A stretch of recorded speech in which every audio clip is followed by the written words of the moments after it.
Hi guys, আসসালামু আলাইকুম। আপনাদের জন্য নিয়ে আসলাম 3 পারের একটা আলমারি। আশা করি আমার এই ভিডিওটা দেখবেন, তাহলে বুঝতে পারবেন। এটা হলো আপনি 3 পারের একটা আলমারি। এখানে খুব আছে আপনি একটা, দুইটা, তিনটা, চারটা। এখানে চোরা পকেট পাইতেছেন। আচ্ছা, এই পাঁচটা চোরা পকেট। হ্যাঁ, এখানে আপনার চাবিও আছে, চাবি পাইতেছেন। ভিতরে দুইটা ড্রয়ার আছে। ড্রয়ারগুলো দেখেন কত ইজি। আচ্ছা, এখানে দুইটা ড্রয়ার থাকবে আর নিচে থাকবে দুইটা। নিচে থাকবে আপনি দুইটা চাইলে আপনি এটা একটাও করতে পারবেন। আচ্ছা, এটা খুলে রাখা যাবে। হ্যাঁ, খুলেও রাখতে পারবেন। আর এখানে পাইতেছেন আপনি চুরির পাল্লা। আচ্ছা, এখানে হলো আপনি হ্যাঙ্গার পাইতেছেন, এখানে খুব পাইতেছেন। আর ব্যাংকের লকারের মতন সিন্দুক পাইতেছেন। আচ্ছা, ব্যাংকে যে হোল থাকে সেরকম সিন্ধু। এই যে আপনি চাকাগুলো এইগুলো দেখেন, ফ্ল্যাট বার গুলো অনেক মোটা।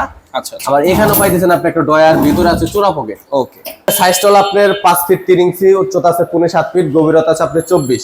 আচ্ছা, আর ওজন? আর এটার ওজন আছে আপনি 170 কেজি। 170 কেজি। 170 কেজি। আর এটা তৈরি করা হয়েছে আপনার 18 গ্যাস, 20 গ্যাস, 22 গ্যাস। আর দামটা কেমন হবে? দামটা পড়বে আপনার 43,000 টাকা। 43,000 টাকা। হ্যাঁ। বা 1,000 টাকা ডিসকাউন্ট। আরো 1,000 টাকা ডিসকাউন্ট দিলাম, 42,000 টাকা। 42,000 টাকা। 42,000 টাকা।